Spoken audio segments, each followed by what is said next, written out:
अस्सलाम वालेकुम दोस्तों। बहुत सारे दोस्तों के मैसेज आते पे सी भाई जान जी मोटरसाइकिल वाली ट्राली है इहदे कितना खर्चा आता है तो मैक्सीमम किनिया प्लेटां दी बन सकती है। इस वीडियो च मोटरसाइकिल वाली जी सोलर ट्राली है ये दोस्तों नाल शेयर करांगे क्यों इन जिन बहुत ज़्यादा दोस्तों के कमेंट्स कॉलां मैसेज आई जा रहा सी तो मैंने आख्या क्यों ना अपने भरावां नाल वीडियो बना के शेयर कर दी जाए, इन्फॉर्मेशन दे दी जाए जिंदे तो फायदा उठा सकन। ये दोस्तों जी मोटरसाइकिल की ट्राली है ये पैप के एंगल की बनी है तो गाडरी की बनी है। ये दो चीज़ां इस्तेमाल कीतियां ने, इहदे एंगल का इस्तेमाल नहीं किया। अगर जे असीं एंगल का इस्तेमाल करते सां एंगल च लचक होंदी है जिंदे प्लेट टुटन का जिहड़ा ना बड़ा डर होंदा है। इस वजह तो असीं जिहड़ा ना पैप इस्तेमाल किया है, पैप च लचक नहीं आती। जारी गल जो लचक नहीं आएगी तो साडा जिहड़ा ना प्लेटां टुटन का नुकसान नहीं होगा, असीं बच सकांगे। जिहड़ा इहदा हेठला फ्रेम है वो असीं इहनूं गाडरी लाई है, उत्ते सारा पैप इस्तेमाल किया है।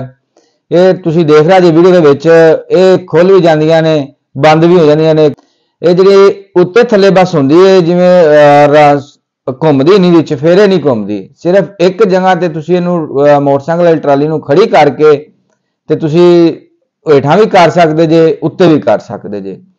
तो ये जिहड़ियां प्लेटां ने 10 प्लेटां लगियां ने। बहुत सारे दोस्त पूछते सी कि 15 प्लेटां का 20 प्लेटां का मोटरसाइकिल ट्राली का फ्रेम बन सकता है। दोस्तों ये जिहड़ी मोटरसाइकिल ट्राली सिर्फ 10 प्लेटां तक बन सकती है। ये दोस्तों जी मोटरसाइकिल वाली ट्राली है क्योंकि छोटी अगे मोटरसाइकिल वास्ते बनाई है, सिर्फ 10 प्लेटां 575 वार ने तुसीं ला सकते जे ते बड़ी आसानी नाल प्लेटां खुलदियां ने बंद हो जांदियां ने। हैंडल लगा तुसीं वीडियो च वेखदे इहनूं घुमाई जाओ तो हैंडल नूं प्लेटां अपने आप खुलणदियां ते हैंडल नूं जो फिर घुमाओगे तो बंद हो जांदियां।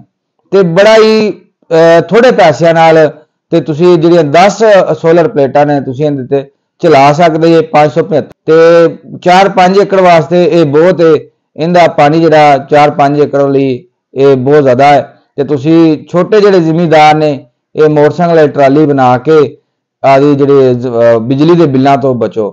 जे मोटरसाइकिल तुसीं 20-25 की चाइना की आम पुरानी मोटरसाइकिल मिल जाती है, तुसीं ये लै लो तो जिहड़ा फ्रेम है ये तकरीबन 2 तो 2.5 लाख रुपया जिहड़ा ना ये मोटरसाइकिल ट्राली वाला जिहड़ा फ्रेम है ये बन जाएगा।